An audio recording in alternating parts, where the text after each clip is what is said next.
welcome back to Movie Explain. Today I will show you an episode from the 2022 series Roar, named The Woman Who Was Kept on a Shelf. Spoilers ahead. Look out and fare thee well. Some time ago, there was a young lady whose mother would sign her up for each excellence exhibition around. Her mom would continuously say, in the event that I needed to pick between you being brilliant, furthermore, you being wonderful, I would pick lovely like clockwork. And those words stayed with the youngster. This young lady grew up to be the lovely Amelia, an out-of-control supermodel with a brilliant future in front of her. She is exceptionally fruitful at her particular employment, yet she likewise thinks that it is very exhausting. The hours are harmful, and she is continually annoyed by unpleasant photographers. It is during one of her many styles shows that Amelia meets Harry, an attractive tycoon. The two of them start an energetic relationship, and soon Amelia is moving into Harry's monster shadow. She thinks her life is very nearly a fantasy. One morning, Amelia is awakened by a few odd commotions coming from Harry's office and goes to check what is happening,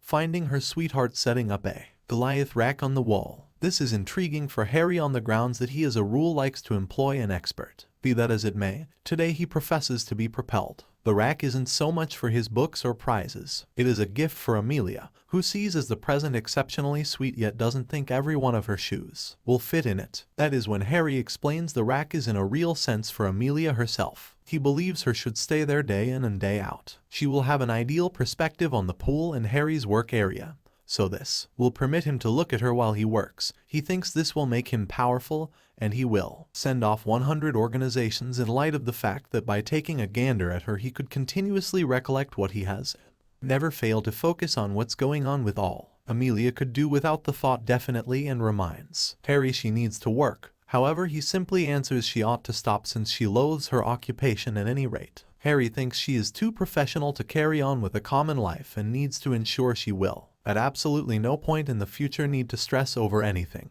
He even vows to continuously venerate her while she is up there. He couldn't care less about what individuals would agree.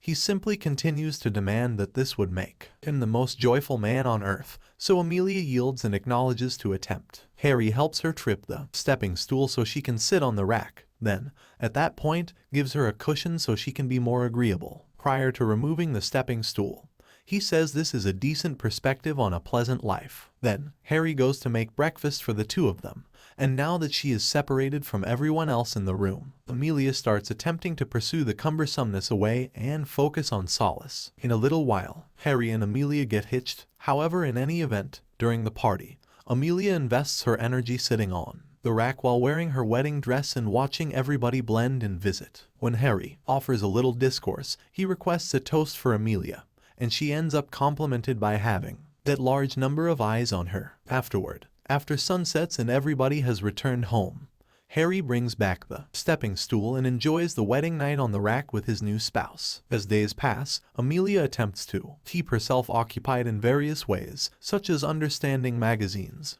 doing her nails, and in any event, working out. The hard-breathing commotions she makes while working out occupy Harry from his business calls. However, he wouldn't fret. As a matter of fact, he guarantees his business diverts him from her. Harry, too, brings her luxurious presents consistently, as ravishing roses, shimmering adornments, and flavorful chocolates, needing to celebrate even unfamiliar occasions. Unfortunately, the underlying fervor soon starts blurring off. Keeping steady over the rack is extraordinarily exhausting, and not even the house cleaner will visit. With Amelia outside fundamental inquiries, this life denies her of autonomy, and unrestrained choice. Harry begins trying to ignore her too, just stopping by to make a gesture of blowing her a kiss prior to leaving. What's more, not bringing her presents any longer. He doesn't see the lovely dresses Amelia puts on, only for him, and presently he is likewise irritated by any commotion she might make while he works.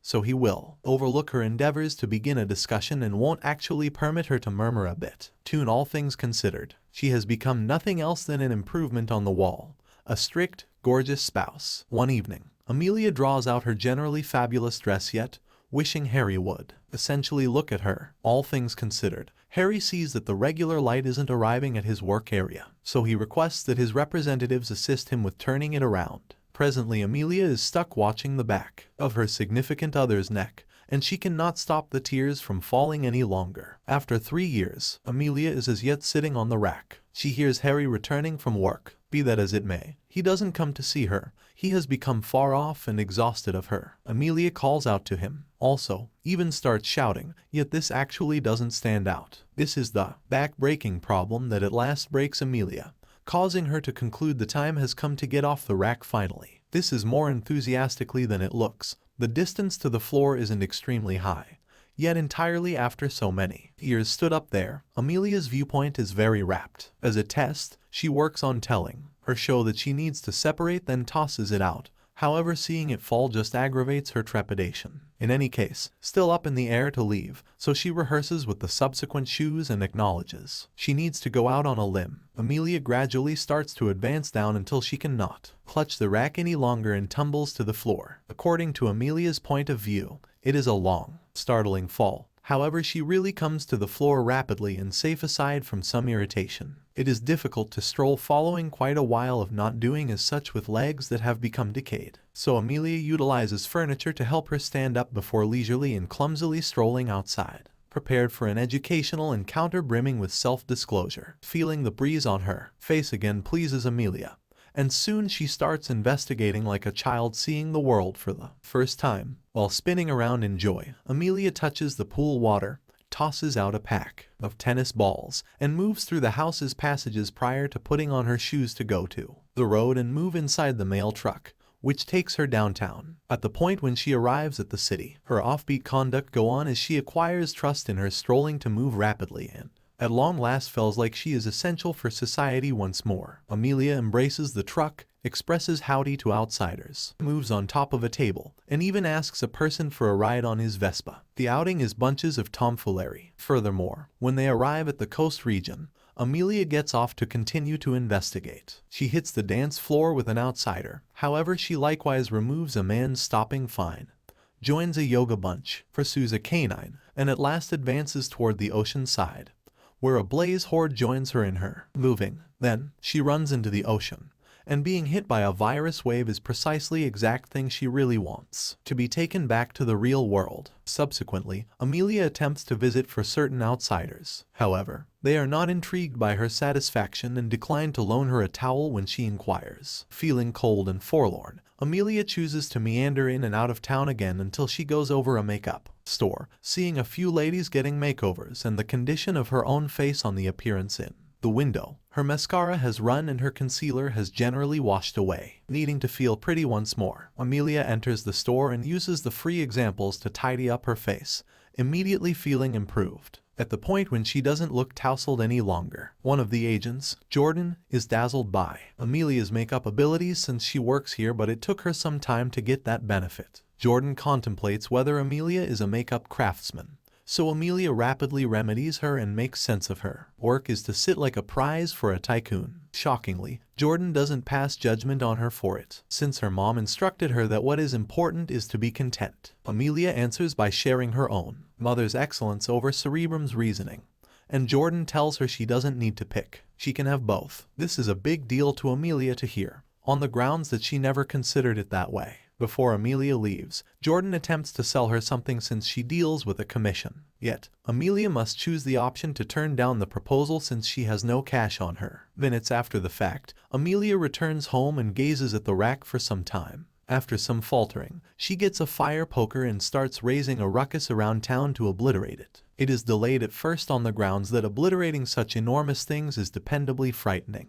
However, soon it starts feeling very fulfilling, so Amelia starts crushing all the more rapidly until there is basically no rack left. After 1 year, Amelia opens her own makeup store with her name as the brand. It is a major achievement, and there are in every case long queues outside sitting tight for their turn. Yet, even at the store, Amelia rehashes old examples. She sits on a rack with a neon-lit sign over her that peruses "Let everybody look," planning to be an example of how she is both very lovely and savvy to the point of dealing with her own business. Nonetheless, when clients stop by to say hello there to her and call her pretty, they don't remain to hear how she is more than that. Amelia proceeds to be one more gear tooth in the magnificence wheel intended to deprecate ladies, nothing else than a living prize. Thank you for watching. Subscribe for more video.